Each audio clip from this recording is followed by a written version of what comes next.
বসের বউ। বস বললেন ওনার স্ত্রীকে টাটানগরে পৌঁছে দিয়ে আসতে। রাস্তায় অবরোধ আছে, তাই গাড়িতে পাঠাতে পারছেন না, ট্রেনে করে পৌঁছে দিতে হবে।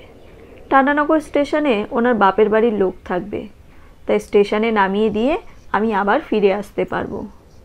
ট্রেনে যখন বসলাম তখন ট্রেন ফাঁকা, পাশাপাশি বসতে হলো। ম্যাডাম বেশ গম্ভীর, হাসা দূরের কথা, একটা কথাও বলেননি। ট্রেন যখন ছাড়লো তখন ট্রেনে বেশ ভিড় হয়ে গেছে। হঠাৎ দেখি দুটোরও আগে পিটু বসে আছে। পিটুকে দেখেই আমার হৃৎপিণ্ডটা ধক ধক করে জোরসে দৌড়াতে লাগলো। পিটু একটা কথা বলার মেশিন। পৃথিবীতে যদি বেশি এবং একটানা কথা বলার কোনো প্রতিযোগিতায় থাকে, ওর ফার্স্ট প্রাইজ বাঁধা। আমি মনে মনে বললাম, হে ভগবান, পিটু যেন আমায় দেখতে না পায়। কিন্তু ভগবান খুব কমই আমার কথা শোনে, আজও শুনল না। হঠাৎ পিটু আমাকে ট্রেনের মধ্যে আবিষ্কার করে হট্টগোল শুরু করে দিল। আরে তুই, বৌদিও আছে দেখছি। একদম চিনতে পারিনি বৌদিকে, মাইরি বলছি। কি চেঞ্জ! সবই বিউটিশিয়ানের কৃপা, কি বলিস? বৌদির কত লম্বা চুল ছিল। বৌদির চুল দেখলেই ওই কবিতার লাইনটা মনে পড়তো, চুল তার কবেকার অন্ধকার বিদিশার নিশা। এক মাথা চুল সব কেটে ফেলে বয়েস কাট করে দিলেন বৌদি। যাই বলুন বৌদি, বড় চুলেই আপনাকে ফ্যানটা লাগতো, এখন কেমন যেন লাগছে, আর গায়ের রঙটাও পুড়ে গেছে। সে যাই হোক, এটা অবশ্যই বলতেই হবে যে এখন বৌদিকে খুব মডার্ন লাগছে। কিরে, তোর মুখে কোনো কথা নেই যে, মুখ ঘুরিয়ে বসে আছিস কেন? ম্যাডামের হ্যান্ডব্যাগে থাকা ফোন বেজে যাচ্ছে। ম্যাডাম এত রেগে গেছেন যে ফোন ধরছেন না। আমি পিটুর দিকে তাকিয়ে কাচুমাচু হয়ে বললাম, একটু চুপ কর প্লিজ। পিটু শুনতে পেল না, বা শুনতে পেলেও গ্রাহ্য করল না। চেঁচিয়েই বলল, বৌদিকে নিয়ে ঘাটশিলা যাবি নাকি রে? ওখানে আমার চেনা একটা ভালো হোটেল আছে, ওই হোটেলে উঠতে পারিস। কালই বোধহয় পূর্ণিমা, রাত্রে ডিনারের পর সুবর্ণরেখার তীরে দুজনে বসে থাকিস। উফ, জ্যোৎস্নার আলোয় প্রেমের কেমন জোয়ার এসে যায় দেখিস। তুই যদি বলিস আমি হোটেলে ফোন করে দিচ্ছি। তুই আমার বন্ধু, তাই ডিসকাউন্টও দেবে। আমি দেখলাম মিসেস বসের মুখ ডাবল গম্ভীর হয়ে গেছে। ম্যাডাম ব্যাগ থেকে বোতল বের করে জল খেলেন। আমারও গলা শুকিয়ে কাঠ হয়ে গেছে, একটু জল পেলে ভালো হতো। কিন্তু এখন আমার প্রধান কাজ হলো পিটুকে থামানো, নইলে চাকরি ঘচাং ফু হয়ে যাবে। জোরে বললাম, ঘাটশিলা নয়, টাটানগর যাব। পিটু বলল, তাহলে ওখান থেকে ডিমনা লেক টেকগুলো তো দেখবি, আর হাতে একটু সময় নিলে দলমা স্যাংচুয়ারি চলে যাস, দুজনে খুব এনজয় করবি। বৌদি শিওর যাবেন কিন্তু?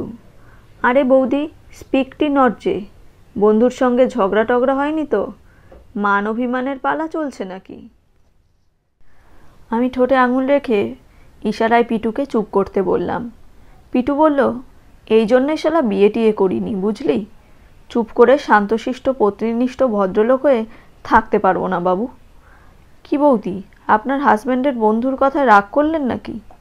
ম্যাডামের ফোন আবার বাজছে, কিন্তু ম্যাডাম ধরছেন না। তার মেজাজ কী পরিমাণ উত্তপ্ত হয়েছে এতেই বোঝা যাচ্ছে। মিসেস বস যে কোনো সময় আমার গালে একটা থাপ্পড় কষিয়ে দিলে আশ্চর্যের কিছু নেই। আমি গলা উঁচিয়ে বললাম, উনি আমার বউ নয়, তুই ভুল করছিস আর আজে বাজে বকছিস। কামরায় উপস্থিত বসে থাকা দাঁড়িয়ে থাকা জনগণ আমার দিকে তাকালো বড় বড় চোখ করে। দাঁড়িয়ে দাঁড়িয়ে বা বসে বসে বোর হয়ে যাওয়া লোকজন রসের গন্ধ পেয়ে নড়ে চড়ে উঠল। পিটু থমকে গেল। আমি ভাবলাম, যাক বাঁচা গেল। চাকরির কী হবে জানি না, কিন্তু মহিলার হাত থেকে মার খাওয়া থেকে এ যাত্রায় বেঁচেও যেতে পারি। আমার ফোন বেজে উঠল। বসের ফোন। বললেন, সব ঠিক আছে তো?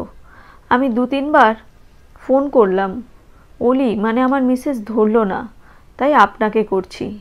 বসার জায়গা টায়গা পেয়েছেন তো? আমি বললাম, হ্যাঁ স্যার, সব ঠিক আছে, আপনি একদম চিন্তা করবেন না। ম্যাডাম আমার দিকে ফিরেও তাকালেন না, তিনি এক মনে জানালার বাইরে দৃশ্য দেখতে লাগলেন। কয়েক মিনিট পরে পিটু আবার মুখ খুলল, বলল, মনটা খারাপ হয়ে গেল রে, বিশ্বাস কর, তোকে আমি অন্যরকম ভাবতাম। ভাবতাম খুব ভালো ছেলে তুইও শালা, ছি।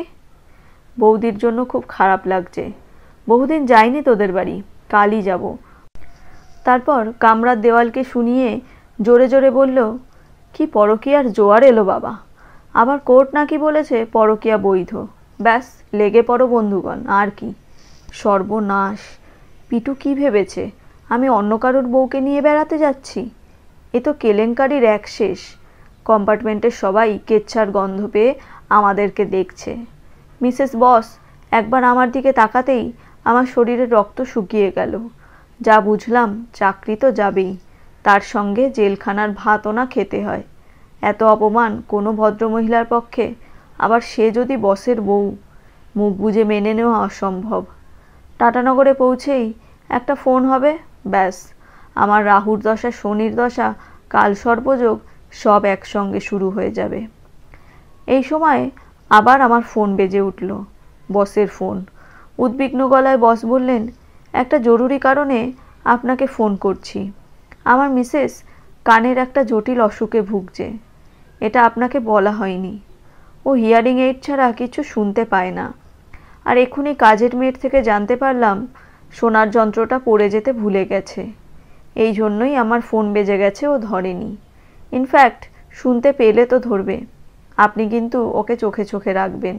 টাটানগর পৌঁছে ওর ভাইয়ের কাছে সাবধানে পৌঁছে দেবেন, তাহলেই আপনার কাজ শেষ।